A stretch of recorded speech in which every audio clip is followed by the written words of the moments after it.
Hello, guys. Monday. Let's start this week with chapter 35 of Genesis, okay?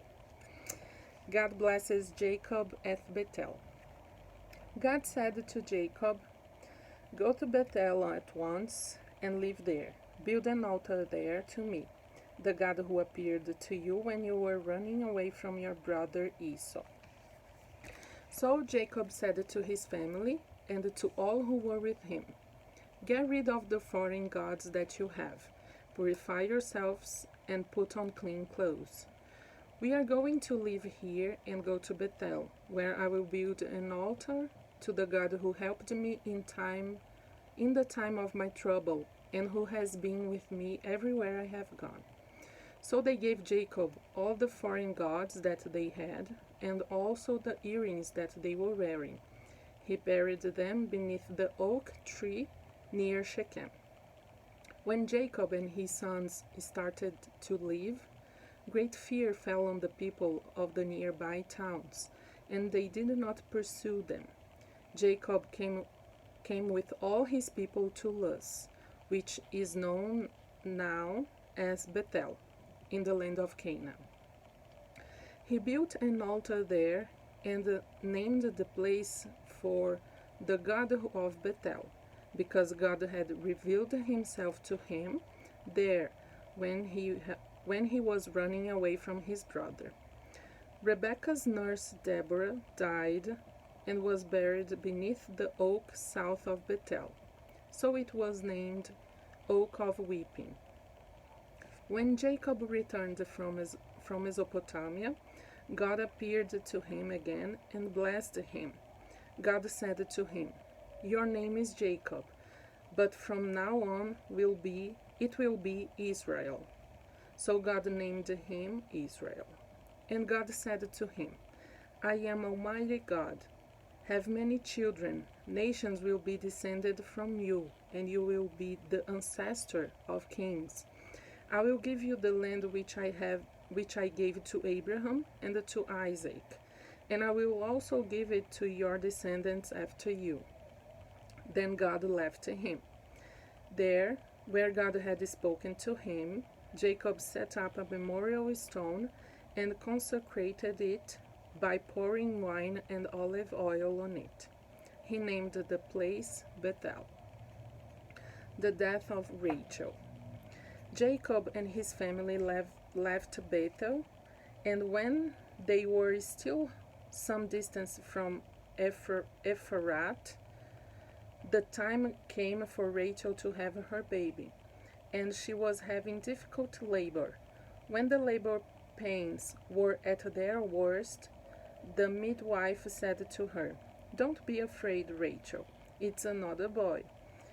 But she was dying, and as she breathed her last, she named her son Benoni, but his father named him Benjamin. When Rachel died, she was buried beside the road to Ephrath, now known as Bethlehem. Jacob set up a memorial stone there, and it is still marks Rachel's grave to this day.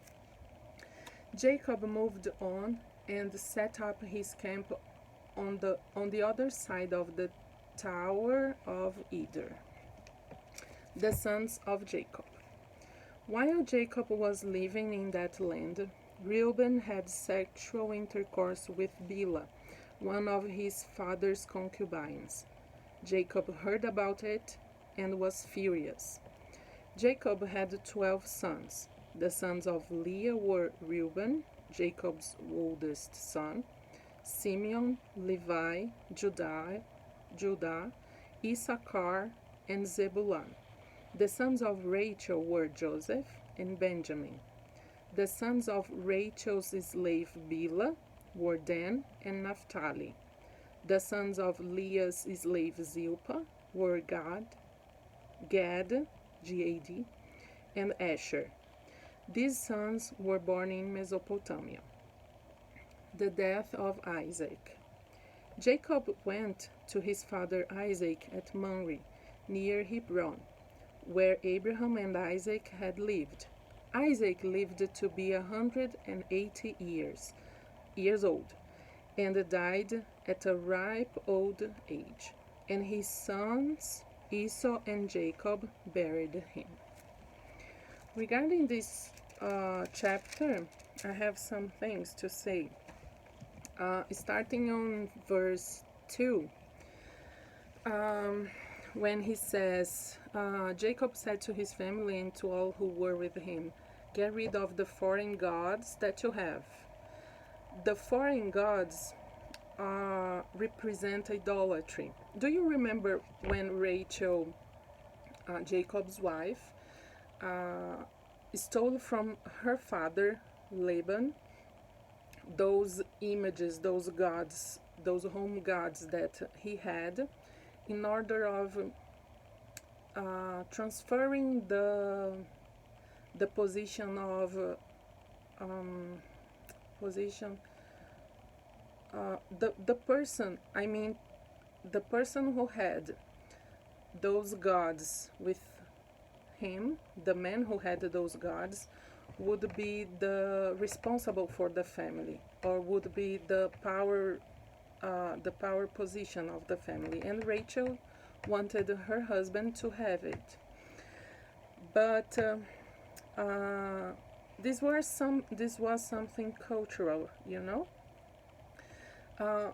I don't know if you know, but I study international relations, and different cultures really attracts me. I am very curious about the different cultures, what are the traditions. I really love it. But when we come to God's principles and values, anything is over it. Anything can't be, because God is our creator. He created everything, and the creation of humans are not big enough as God's principles, of course. So God will never transfer his power to another God, another little God, and neither two things. So he doesn't give his power to nothing and to anybody. And here represents that God doesn't like when we honor, or when we worship what is not himself, God himself, the creator, the God with major G, you know. Okay, so he asked the people who were with him to get rid of these foreign gods. He also asked them to purify themselves and clean, and put on clean clothes. They were preparing to have this ceremony of building an altar to God. So before we are going to have a meeting with God, we should prepare ourselves. We should just let go everything that wouldn't please God, so we can have a clean connection, you know, a direct connection with God. Nothing can disturb this communication. So he asked, in this case here, he got Jacob instructed the people who were with him to prepare themselves. We should prepare ourselves as well when we wanted to offer something to God, and when we go to pray. Of course, we can come as we are, but as we get to know God and understand how he is, we started to have this preparation, you know. We started to think about how to please him more. Okay, verse 4, they say here, people gave him the foreign gods, to Jacob, and also the earrings they were wearing. These earrings had nothing to do with adornments. They were like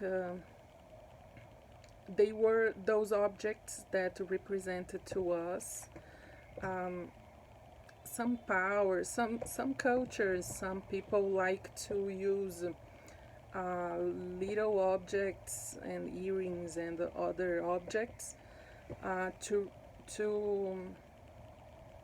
as a sign of superstition, and it is considered by God idolatry. God is not God doesn't like this kind of thing, you know. God is the only power, real power that exists. He is the owner of everything. So we don't need to put our faith in things, but in God. You know, do you understand that? Yeah, so there are some people who say that God doesn't like women to wear earrings, to wear rings and some adornments to that let them beautiful, but actually this is not what God is worried about. If we are wearing earrings and rings and necklaces or anything else, He's worried about our heart. Our heart should be clean. Okay, so these earrings they were representing here superstition and idolatry. So they should get rid of those things to approach God. Something else I would like to say about this chapter is, okay, in verse 18, when Rachel was about to die and she was giving birth of his last son, which was the youngest son that Jacob would have, and she named him Benoni. But Benoni in Hebrew meant son of my pain. And wisely, Jacob didn't put this name on his son because it would be very heavy for him. It would have a very bad meaning for his life. So he named him Benjamin, which means the son of my right hand, with this meaning of preferred son. Not today, but we will talk about this subject of having a son or daughter, a kid which is more loved than others. Um, in advance, I'll let you know that it's not wise. But not today. We will talk about it. But when we talk about it, it will be, don't do that to your kids, okay? But even though we know this is not good, Jacob did that, and we will see that in the next chapters that this is not something very wise to do with our kids. In verse 20, when they say that the memorial stone he did marks Rachel's grave to this day. I was reading that in the specific